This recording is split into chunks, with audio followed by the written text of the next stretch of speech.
Hi, I'm Max Bergman. And I'm Donatien Rui. And this is The Eurofile, a podcast where we look at Europe through a Washington lens.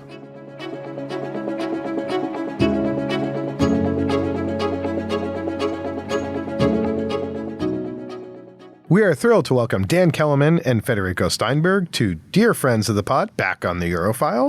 Dan is the McCourt Chair at Georgetown's McCourt School of Public Policy and a non-resident senior associate with us in the CSIS Europe, Russia, and Eurasia program. Dan is an expert on all things related to the EU and rule of law, including democratic backsliding in Hungary and Poland. And Federico Steinberg, a visiting fellow here with us at the CSIS Europe, Russia, Eurasia program. He is an expert in international political economy with a strong background and interest in the European economy. Dan, Federico, welcome back to the Eurofile.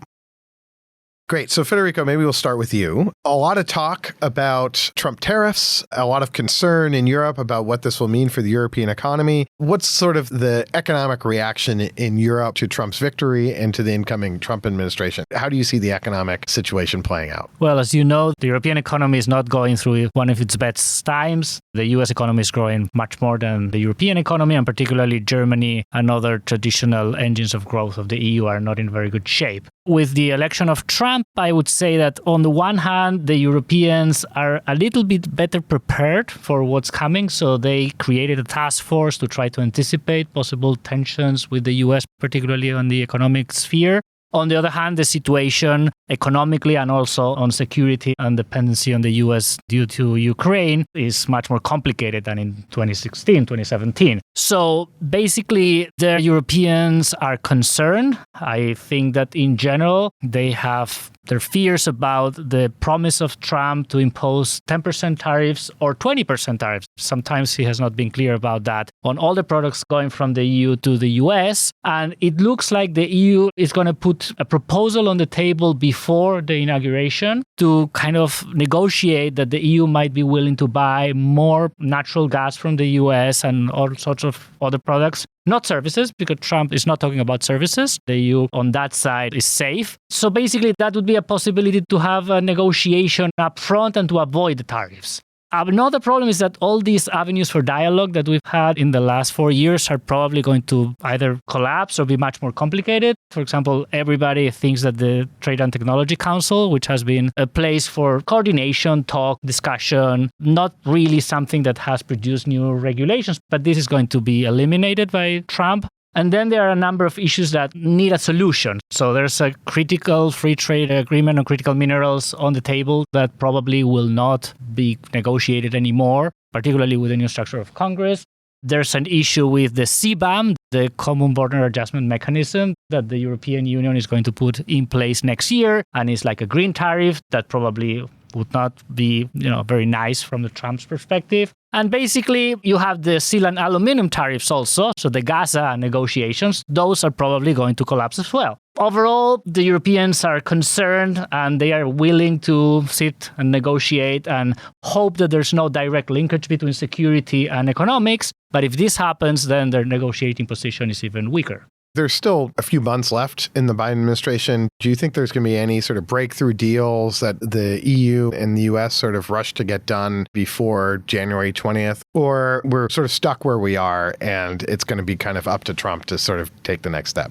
I think it would be complicated because the critical minerals FTA has been blocked by Congress. There was one negotiated with Japan more than a year ago, and the EU's deal is stuck. Same with Gaza. And basically, on the economic sphere, I don't anticipate much change. The dependency on American LNG is going to continue because Europe needs that. It's more expensive also, and the EU knows that and is willing to pay more as maybe a signal to the incoming administration. Things are complicated in that sense. And the other issue which could be problematic for the EU is this overall increase in spending in the US, the increase in debt that could trigger inflation in the US and therefore an increase in interest rates in the US. And that could slow down the global economy. And that goes for the European economy as well and for exports of European products, even with tariffs to the US. So you talked about the willingness to negotiate proposals that are going to be put on the table, things like that. Do you see also out of that task force maybe a scenario in which the approach becomes more confrontational? And I suppose a related question to that is it possible for Brussels to be more confrontational with the tools that they've tried to develop over the last few years? Well, yes. At the same time, they're preparing this possible deal. They are preparing a list of products on which they will impose tariffs as,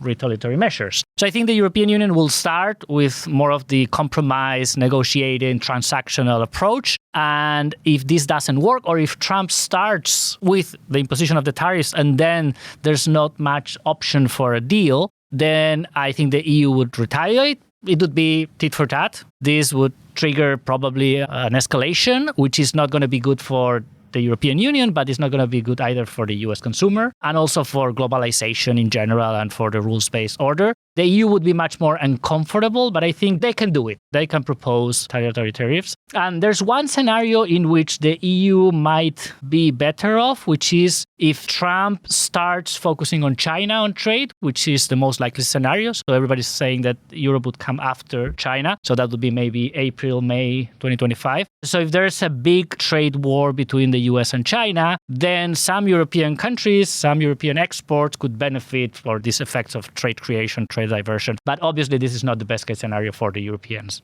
Dan, I want to turn to you on this because the ambition can be to put those proposals together before inauguration, which is January 20th, 2025. We're seeing some bumps in the road in Brussels on getting this commission together, so the second von der Leyen commission. Do you see it being ready to go with enough time before inauguration to put all of these things together? I doubt it. I mean, the confirmation of the commission is going to be postponed by another month. So it's looking like January 1st. They're trying to do a sort of deal where a few of the commissioners have been blocked after their hearings and the different party groups are working on a kind of log roll to get them through. The one I haven't heard about is actually Hungary's commissioner who was being blocked. I haven't heard if he's gotten through yet. They were going to change some of his portfolio, take women's health maybe away from his health portfolio, which seems wise. But I think more generally, maybe I'm a little more skeptical than what I was picking up from Federico about whether the kind of tariff and trade war could be avoided. Of course, it would be nice if it could, but I just get the sense Trump wants to try out some of these tariffs. He's been talking a lot about it. He has it in for the EU, has for a long time, really is extensively about our trade deficit with the EU. I think ideologically, he likes dealing bilaterally with countries, and the EU has always been uncomfortable for him. I just wouldn't be surprised to see some escalation. Any deals could be worked out down the road. Yeah, and that's just a small comment. It's interesting that for Trump, the EU is a commercial rival and not a geostrategic ally. And this is very remarkable and very different from all the US presidents except for Trump 1. But this time it will be more severe. Exactly. With his view of trade, he sees them very much as a rival and just looks at the trade deficit and says that we have to address. A key element would be who's the USTR, and this is still undecided, and what's the approach there. At first, it looked like it would be Lighthizer again, but it seems like there's some movement there. There's also a lot of questions around Treasury, and we don't really know about commerce. It could be decided at any moment. Federico, you mentioned something I think is right on. I think there's a bit of a contradiction that will come from the Trump administration, how they engage Europe. And that I think there is going to be a real push on the security side to change the paradigm, to basically pull the U.S. back from being the security provider to Europe and shifting responsibility to the Europeans. So on the one hand, there is, I think, going to be this pullback. I think the Trump folks are very committed to doing that. And then on the other hand, on the economic side, I think you see a lot of Trump folks saying, well, we can leverage the Europeans because they're dependent on us for security. So hence, J.D. Vance prior to the election noting that, well, if the EU is going to go after Elon Musk's Twitter, they can't do that because essentially the security relationship is so vital. Using the security relationship as leverage to extract concessions or deter the EU from taking certain actions. But if you're pushing on both, it strikes me that the U.S. doesn't quite have that leverage. And I think what I see is that there's going to be a lot of collisions coming. So on tariffs, but on social media regulation, for instance, the EU has to take action, right? The EU passed a regulation. Twitter is not doing the content moderation that it promised. So that strikes me as going to be a big deal, potentially this administration. And then you get to the climate side on CBAM and other things as well. Yeah, well, on those points you raised, first, I think carbon border adjustment is going to be a real point of tension. And obviously, we can expect from the Trump administration on climate policy is going to run headlong into the EU And then more generally, there's been a lot of insightful analysis in recent years by people like Anu Bradford coining this term, the Brussels effect, how the EU in so many fields was setting itself up as the global regulator, including in digital spaces, as you talked about, but just more generally in many kind of areas of consumer environmental regulation, things like that. And what we can expect from the new U.S. administration is going to be this big deregulatory push in all those fields. There were tensions in the past, but I think they're just going to escalate over and over, and there's going to be a real pushback against the EU's effort to regulate globally. A note on the pushback. My understanding from conversations with some of them is that on the private sector side, companies have been preparing for a while for CBAM. They know it's coming. There's a lot of interest from some of those companies about understanding how it's going to work, the kind of hit they're going to take. Now, obviously, you could make an argument that they'll then try to work through the Trump administration to affect this. But I think all this to say, I'll be watching how the private sector responds to those things because the Trump administration might push back a bit against a mechanism like this and other climate provisions. But not only Brussels, but also parts of the private sector have built this in. I think you're right. And I think maybe the model we usually have in mind in an area like this is the private sector is worried about the cost of regulation. They push their government to fight against that regulation, and then you get some policy decisions made. I think here, as you say, the U.S. private sector is looking long-term, says, yeah, climate regulation's coming, pressure from the Europeans globally. We got to get on board with that green transition. And yet I think the administration is going to be, let's say, in a more extreme position saying, oh, no, don't adjust, right? Let's fight it, I think is ironically what we might expect. It also strikes me that the challenge here will be both sides. The Europeans and the US are not set up to do kind of a comprehensive negotiation and deal. You could argue the U.S. should be structurally in better shape. We have a White House. We have an interagency process. We can link the security and economic questions in a deal. But when it comes to the security and economic questions, one is being dealt with at NATO or at national capitals. The other one is being dealt with at the EU. And so if the Trump administration goes and says, well, we'll stay in NATO, we'll keep our forces there if you don't go after Twitter, I don't know how the EU can actually not do that, not accept that deal, because they are legally bound to then start enforcing the regulations. And am I wrong in that that's going to be very difficult for the EU to not do the things that it has passed Parliament, been approved by the Council, and that it's sort of mandated to act on? It's complicated, and this is where, as Dan mentioned, you can have this problem between member states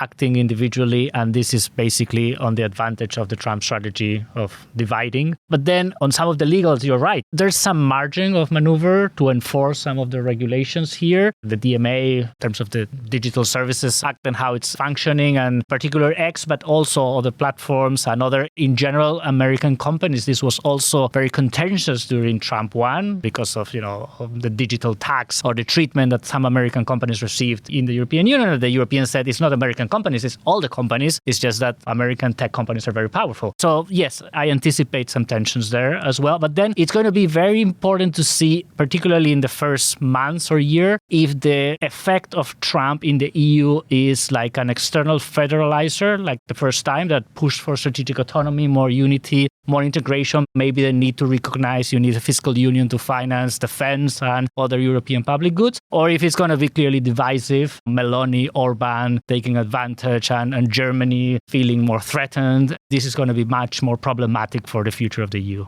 I think this is a good segue, though, to how the EU responds, because it strikes me the EU has an ability to punch. The Commission is empowered, has the competencies to act in a number of different areas, doesn't necessarily have to ask for national permission on all of these. But when it comes to strengthening Europe and being able to take the actions necessary, whether on defense, whether it's implementing the Draghi report, then you start getting into needing European cohesion. And Dan, I want to maybe go to you. There's a big concern, I think, in Europe about everyone sort of running in different directions, that we have, 27,000 countries coming to Washington, everyone trying to kiss the ring. And that particularly countries like Hungary, where Viktor Orban has this ideological affinity with Donald Trump, and there's a rapport, and Trump mentions Viktor Orban at debates, that will serve to sort of, be the Trojan horse inside of the EU, preventing a lot of actions. How do you kind of see Hungary's role with the Trump election? Well, I think Orban is feeling that his big bet he made on a Trump victory was a huge success and will pay dividends in the sense that it's elevating his status within the council. And now suddenly he is positioned, beside being the sort of problem child within the EU, now he's positioned as the one with the best relations with the superpower of the world. Other states know that if they want access or something from the U.S. side, Orban is in a way their bridge over there. But I think more generally, if we take a step back and think about the EU's ability to act in a more unified way, will these changes push them together? If we take a step back, we think on the one hand, it looks like this could be a moment for greater European unity because we have the Russian threat on the one hand. We have the kind of promise of U.S. withdrawing some of its security support. That should be the recipe for pushing EU states to overcome some of the fragmentation they've suffered from so long and really pushing for deeper unity. However, the problem is that a number of the states, in particular Hungary, just have a totally different vision of foreign policy and priorities than the others and are trying to divide from within. And then I would add to that from the other potential source of leadership, like the Commission and von der Leyen, her kind of vision of the role of the Commission is not to act so much as an entrepreneurial actor pushing for European unity, but to take its cues from the Council and from the governments. So if there's divisions in the Council and the governments, then she's not going to push beyond that.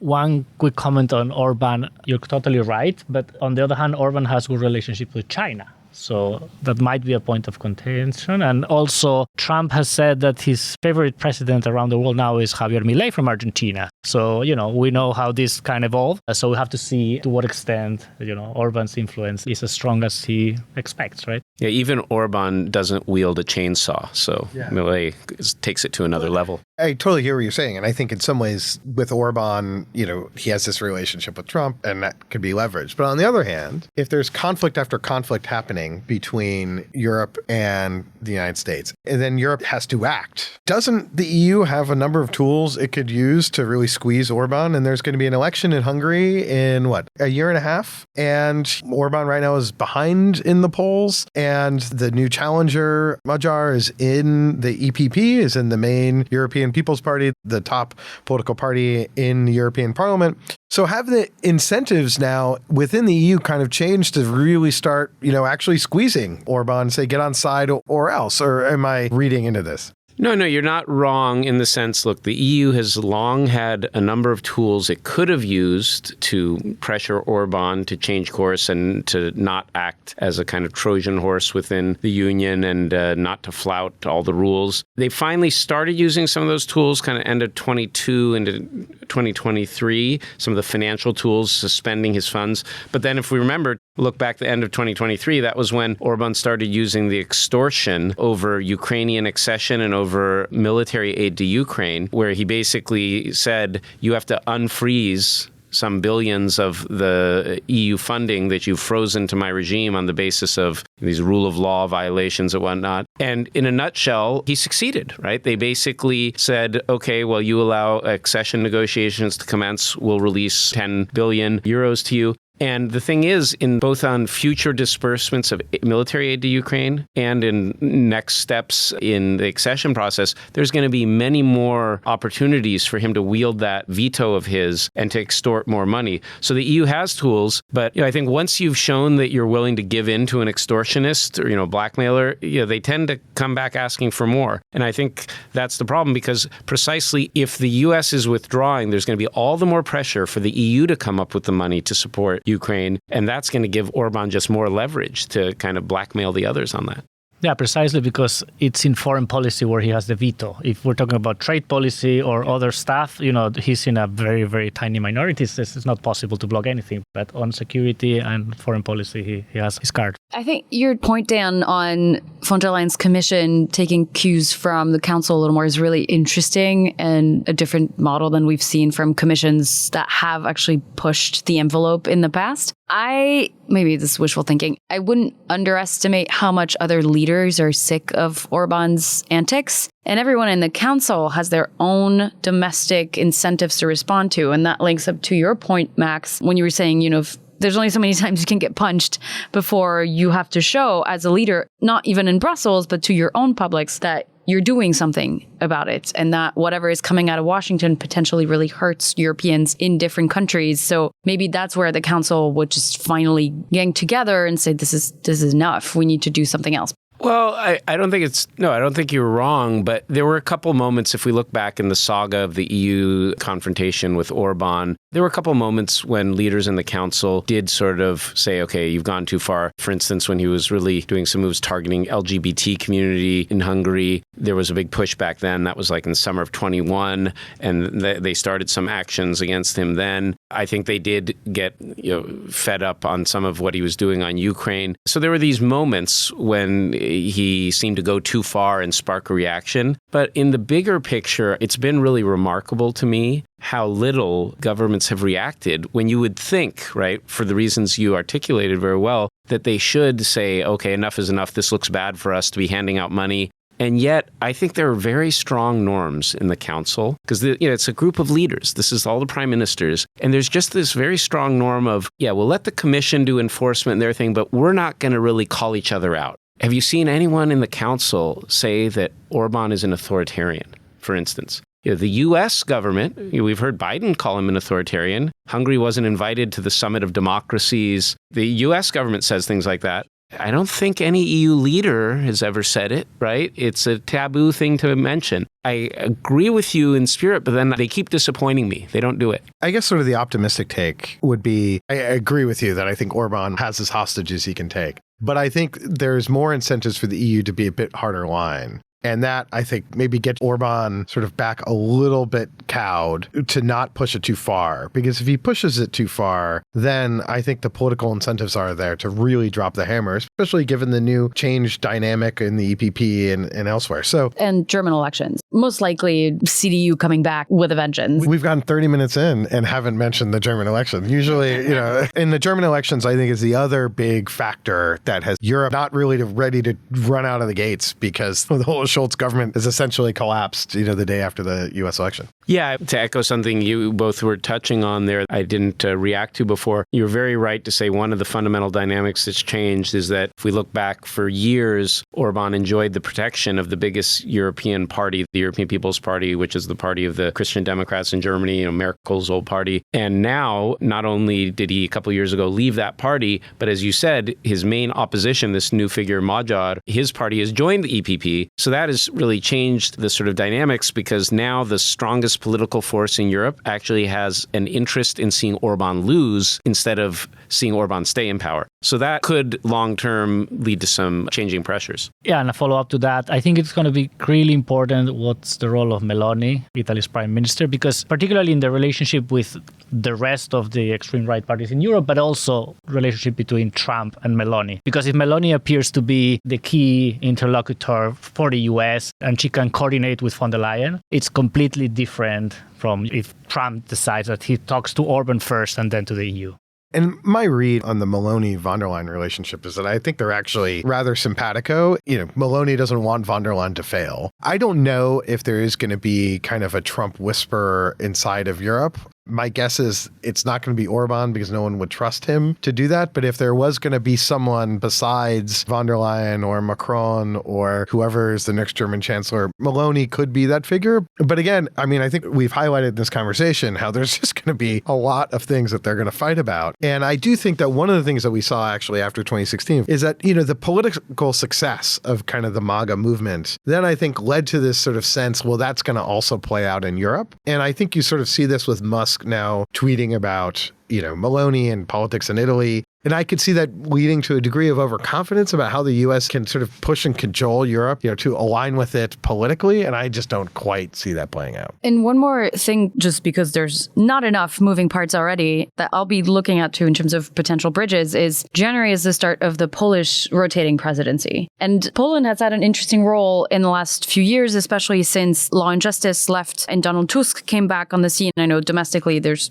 questions around his popularity, but Poland has been a very very active voice for Ukraine, for European defense. But I could see a scenario in which the Trump administration is willing to give that country and that government a chance to be listened to, at least. I think there's some others that might find the door near shut, but depending on the priorities for their presidency, this could be another bridge. Yeah, and this is where Poland sort of having two heads with Donald Tusk, who more from the center, and then Duda from the right has had a relationship with Duda as the president, that's had a relationship with Trump in the past and went to Mar-a-Lago. Maybe that's also, someone who could play a role. When I step back, I see a lot of chaos, a lot of collisions coming. Maybe final question, Federico. On the European trade agenda Draghi report, there's been a lot of big economic ideas put out over the last year. Do you think that Europe is in a place now where it really needs to buckle down and get this over the line, or that the Trump administration coming into power is going to move that forward, or are we going to be talking about the Draghi report next year, 5 years from now? Or do you see more spirit for action coming out of this election?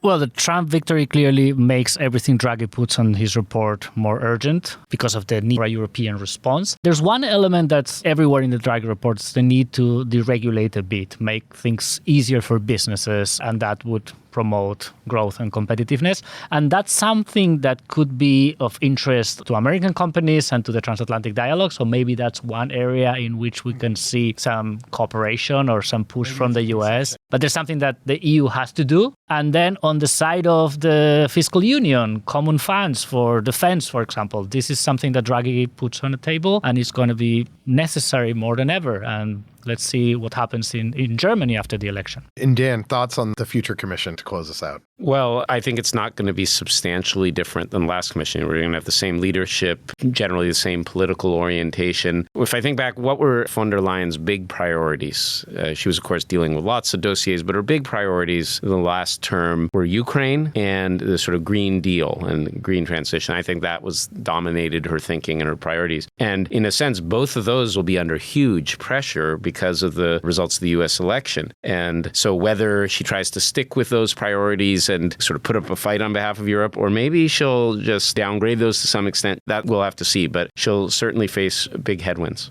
Well, Dan, Federico, thanks so much for joining us today. Thanks so much. Thank you. That's it for today's episode. As always, if you enjoyed the show, please subscribe and leave us a review wherever you get your podcasts. You may also be interested in our sister podcast, Russian Roulette, which covers the latest on Vladimir Putin's Russia and the ongoing war in Ukraine. Our thanks to our producer, Shannon Young, and to Otto Svensson and Essi Pekkanen for coordinating and researching this episode. We'll be back soon with another assessment of Europe through a Washington lens. Until next time.